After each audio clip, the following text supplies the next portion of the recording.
First, look homeward, then organize, and then strategize. Look homeward, because as I said, that's where it starts. But then organize. The UAC, Union of African Communities in Southwestern Pennsylvania, excellent. The UAC Constitution should allow people who identify as African Americans. By the way, again, it's not a term I enjoy using. These are African people, right? These are brothers, sisters. Okay, I don't know this. But again, UAC Constitution should allow these brothers and sisters to be members, if they so wish. There's a group here called the it's called the Black Political Empowerment Project, that I attend their meetings a lot.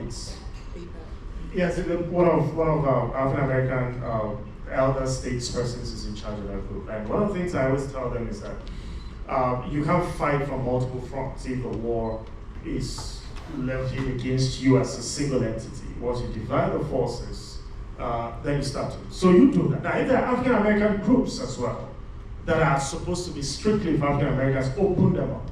Let Africans who are here, who want to join those groups. So ultimately, the organizations that you're setting up must have an eye towards political and economic power. It's not just for you to feel the good sense of organizing or holding parties. Then the third part is strategize. President Obama would say, don't vote. Now, it's the best summary I can think of what a strategy symbolizes. Outrage as a means of protest is fine, but sometimes is not sufficient. So strategizing now is, how do you respond? You know what is happening to you. There's nothing we can tell you to best capture it. You know it yourself. So how do you respond? And we have told you now. Homeward. Economics, politics, then you have power and you'll be free. Thank you, Gandhi. I mean, as the Vice President of the Union of African Community, and I'm speaking here under the control of my PRO, we are taking that into consideration, and definitely African diaspora members will, moving forward, be members of the UAC. Thank you, Gandhi.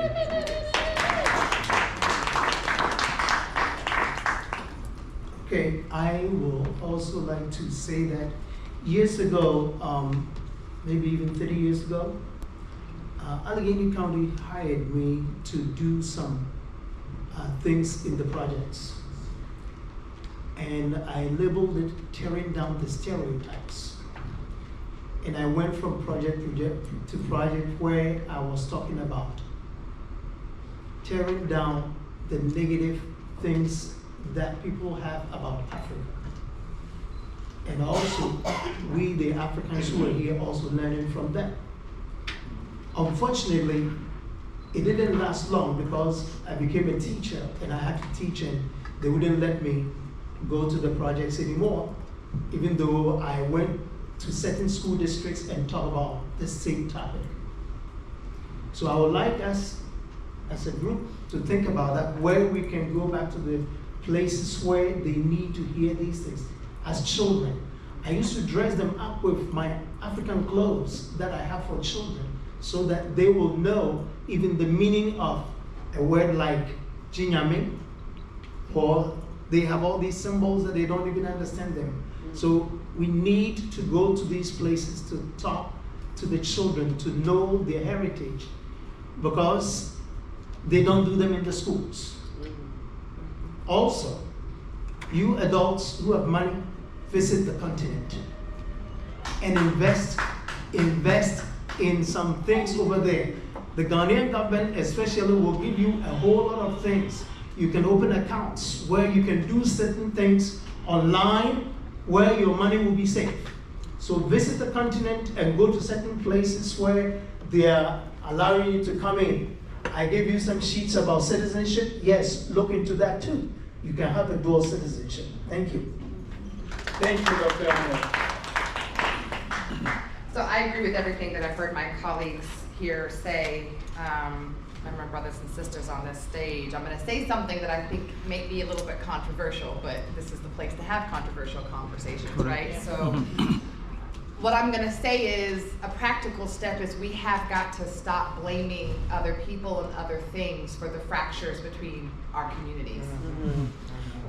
It is very true that this was intentional to separate us, to create fracture between Africans and African Americans. That was intentional, and those things that happened were not our fault, but it doesn't negate our responsibility to fix them now. Oh, yes. You know, we've been having these conversations for a long time, and we can keep talking about it, but if we can make a conscious decision, we can make a choice to address and not carry our biases into rooms and into relationships with each other. We can make a choice to address stereotypes when we see them happening, even within our social circles, and we can make a choice to choose to see what connects us and what shares, what things we have in common rather than always pointing out the differences. Those are choices that we can make. The last thing I want to say, and I know there was a question we sort of jumped over around democracy in Africa. What about democracy in the United States right now?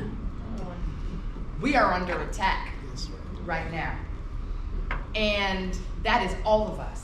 And when ICE agents are stopping us, they're not checking to see if you're from Nigeria or Ghana or Haiti or Cuba. We're all at risk. Yes. When police are stopping us right now, they don't care that you are African or an immigrant. If you are black in this country. And we have to recognize that regardless of any of our differences or views or cultures or values, we are much stronger together, and we have to make a conscious decision every day to figure out how we can work together to address these common battles that we have, because only then are we going to be able to get our democracy back here and everywhere. Yes. Thank you. Thank you so much. I agree. It's difficult to connect, and I think part of it has to do with, as we mentioned, the stereotypes, but also the country itself, right? This is supposedly the best country in the world, the richest country in the world, and so why? Why should we, right? Why should we look at any other place for that matter? You know, Africa, Europe, why do we need to go, right? So there is this challenge. But there are ways, I think, looking at, in fact, you know, the United States and what it has done to end the world. There are ways we can learn. We can learn from them too. And I think if we want to bridge, to bridge this gap, I love this notion of like soft power, soft diplomacy, you know, which is something that African communities can do, right? And the United States. What do I mean by this? How do you entice people to learn about Nigeria or learn about, you know, Senegal, you know, perhaps through dancing, for example, right? You show them, oh wow, this is beautiful, this is really, that's how you know, that's soft diplomacy, right? You show them Michael Jackson, the world loves it, right? So you can also we can do the same thing. So you could do it with music, you can do it with free food, for example, you know? If you have a jollof rice day, free. We're all common. Nigerian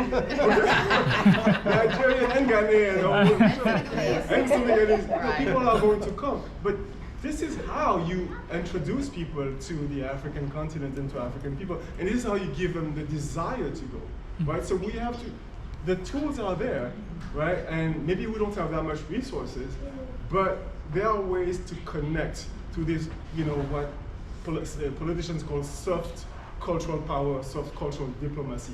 We can do that in our communities. Thank you. Thank you. Yeah, thank you all. I think everybody made a very,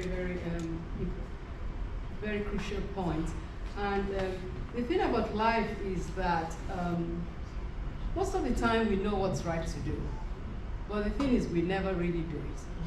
And just a very, very few of us really make that next step. Because you get distracted, life goes on, and all of those things. But if we truly believe in what we're saying, Every one of us should do something, no matter how small. You have to, if it's money that you have, even if it's $500, you can invest it. If it's a child that you see that you know that in need, invest on their education. It may only cost you maybe $50 a month until that child gets an education. Most of the time, as I say, we know the right thing to do, but we just never have the courage and the willingness to move the next step, to be able to do it. So if we are just people here, everything we've suggested and talked about, just make a move. I personally, after all my years in the United States, I've lived in England, I was born in England, I grew up in Nigeria, and I've been in this country for decades. So I've lived 3 continents. So I have experience of being in 3 spaces. So, and I call all these 3 places home because I was born in England. My parents are Nigerian, and I'm an American now. So I can say I'm blessed with that. Very few people have that opportunity. So I've made it a point of duty that for the rest of my life, I'm going to focus on really giving back to my country. Even though I'm not planning to go back and live in Nigeria, because this is home for me. I have my children here and I have my grandchildren here.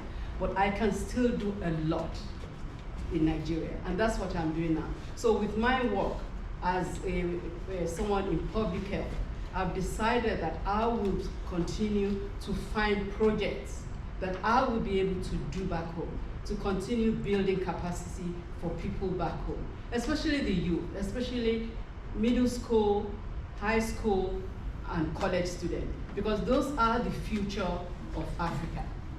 And those are the people that we sit down, as we sitting down today, to be able to advocate for that continent. Because the people before them have made a mess of it. And we've created a future that will be challenging for them. So it's better to start giving those kids the tool to be able to be in the same room, to be able to tell people, this is what we want, and we can do it. Just give us the tool. Because I've worked with a lot of African kids, and I see that the brain is there. The brain is there. The only thing that is missing is the resources and the tool. If you give them the resources, you'll be surprised. And I just finished a project this April with African students, American students, which is a mixture of both white and black, students here at Pitt and students at Pitt Johnstown. I brought students together for 3 universities, and they did study cancer care in Nigeria and cancer care in the Appalachian. Because what I found out through my research is what's going on in the Appalachian is the same thing that's going on in Nigeria. Most Americans will say, oh, we're talking about disparities somewhere in one village in Nigeria, or they're dying of cancer in Nigeria. No, they're dying of cancer just about 40 miles away from Pittsburgh, in rural America, because of lack of resources.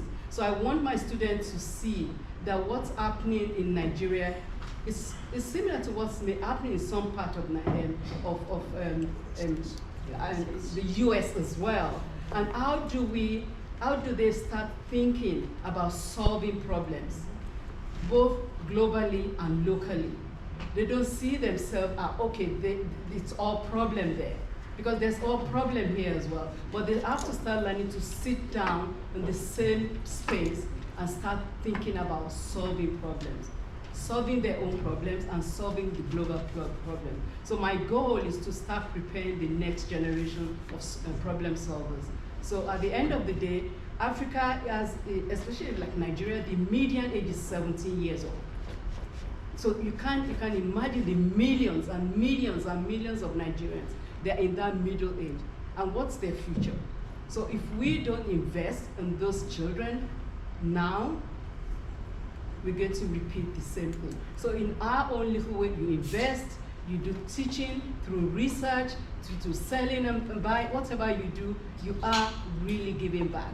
So that's my goal, that let each of us deliberately make a move and stop just talking about it. Talk doesn't do anything. Thank you. Thank you, Dr. Abby. So before I turn over to the moderator on my right to open to the public, I will try to summarize these great things, right? I will try to summarize these actionable items. We all here have the responsibility to take over, to take hold, and to start. I will start by the last one, taking actions, right? So we will invest in our kids. We will try to understand each other, to understand our history. We will try to explore our history a little bit more. We will identify concrete business we are going to build together from here to have impact in Africa and in our life here in the US. We will try to teach our children, share with them our cultural values, and moreover, we will visit the continent. We will try to step our feet there and have that feeling when you guys visited Senegal. We try to visit the continent, and for that, we do have resources here in Pittsburgh, right, to make sure that that can happen.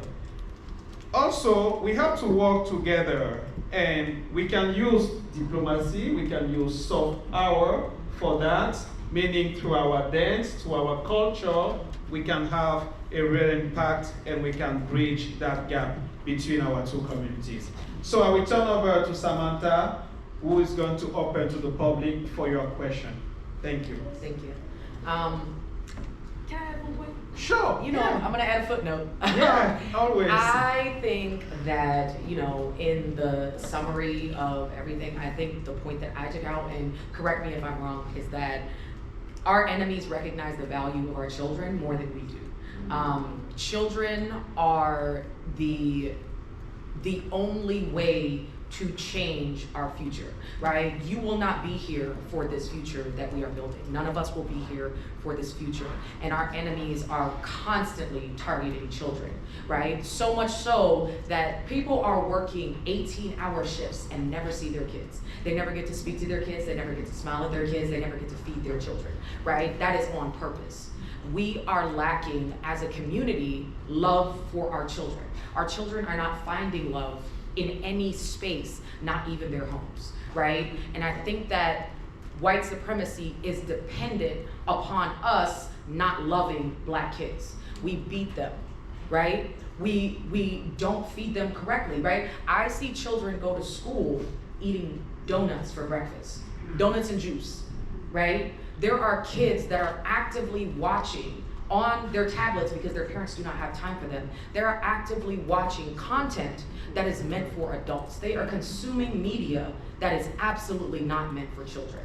They are rotting children's brains from the inside out. White kids don't do that, right? When you go to neighborhoods or schools that are predominantly white kids are learning 3 different languages by the age of 6 and 7, right? And they are telling us that our children cannot speak the original language of their ancestors, right? So I think that this summary right here is telling us that we need to be a safer space for Black kids. When was the last time you smiled at your kid? When was the last time you told your kid yes to something that they were curious about? We are beating the curiosity out of our children. And when you beat children, they don't become warriors, they become animals. We are raising fodder, we are raising chattel for a system that is consuming Black bodies. So in this summary right here, I hope that everybody else took out the same thing I did, because what I took out is that Black children are necessary for the revolution, and how we treat Black children is how the revolution is going to go. So I'm going to open it up for questions. I'm so sorry. I have to say something. I'm so sorry. No, go ahead. Because I think it's important. I hear what you were saying, but I also think it's important that there are actually spaces that Black people have created in this community to be safe spaces for our children. And so those are spaces we have to support and promote and uplift and give money to. Sankofa is one of them. So Sankofa Village for the Arts. I teach there every Tuesday. There is a cadre of beautiful Black children there every single day that don't have a whole lot of resource at home, but they get a whole lot of love from the community in those spaces. We teach them, we have sleepovers for young boys to teach them how to make drums. They perform oftentimes in our community, but we also have circles, sister circles, where we talk to young girls about what it means to come of age and what it means to have a period, what it means to deal with life in the current environment that we live in. We put the phones away, we put the iPads away, and just engage with one another in community. When we eat, we're eating on the floor, and it's a communal space where we can talk to each other and look at each other in the eye and share what's happening. We do have those spaces in our communities, and I just want to make sure that we recognize how important it is, and those are the spaces that we should be uplifting, because we do have them. It's just we don't always know where they are, how to access them. So how can we help each other figure out where those resources are? Because they do exist. It's just those aren't the things that we're seeing or hearing about. The things that we're seeing or hearing about a lot are a lot more the things that you're talking about, but we are trying harder, and we need more of those spaces is the point. I'm so sorry, I just want to make sure, because I just want to promote that here. If you know that Sankofa Village of the Arts, Balaphone West African Dance and Drum Ensemble, Legacy Arts, like there are places that are doing this work, and we need to uplift those places, and we should all, everyone in this room should know the names of those places. Thank you. We are going to open it up for questions, and I did see one question over here. So we have a microphone here. Sorry. You can project. I just wanted to, I had to quickly raise my hand because I wanted to make sure I speak to Dr. Kanyan's point. My name is Sylvester Onije. I've been a part of UAC for the longest time, since 2012, and I think we had the first Bridging the Gap, 2012. Some of us who are here will remember that. And so this is not the first conversation we're having around Bridging the Gap. And we have had too many of them such that we need, and now we like the kind of narrative that you all have heard, especially to the point that we begin to take actions. But in terms of actions, to Dr. Kanyan's point, I've been doing some studies and realized that we as Africans, we think that on our side we are different, and the African American, they are different, and so we are trying to bridge this difference. We are so much alike that we cannot even imagine. The couple of art institutions that she has mentioned have been teaching African culture for so long that they take their time to travel to Africa to come learn this culture and then teach it to the kids. A lot of young women have been empowered through this thing. So it is very important that UAC begin to identify these institutions. There is another one in, I think it's called the Healthy Children's Village. Dr. What's his name again? I can't remember. But a great institution, they have some of the authentic African artifacts. He had gone to Ghana and to Nigeria and so many other African countries to bring these artifacts so he can teach authentic African culture and tradition to the youth and kids here. You know, they've done so much work. So we, as Africans that recently migrate here, think we have more, or we have, this is not so much authentic. This dance is not as what we dance in Nigeria. No, they're taking that from East Africa, from Central Africa, and brought it here. The fact that it's not from Nigeria doesn't make it authentic. So we need to begin to synergize this effort. And I want to appreciate all of these institutions you have mentioned on behalf of our African continent. You know, thank you for all that you've done. I will begin to see how we can synergize more efforts to see how we can bring more of this African authenticity to the region. So I thank you and I appreciate you. Thank you.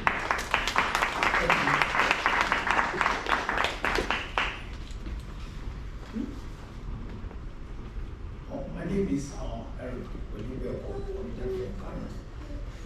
a professor of African Studies. And one thing I just want to, I'm so happy that we come to this point. Because most of the time when we gather like this, we deal with our differences. And that will not be helpful. I've been here for 25 years and first as a student, anytime we last diaspora, and we are talking of differences. Our mind is concept of slavery, colonization, apartheid. It was something that interrupted our history. They interrupted our history. Our actual history is not colonization. The Europeans interrupted it. Our true history is not colonization, it's not slavery.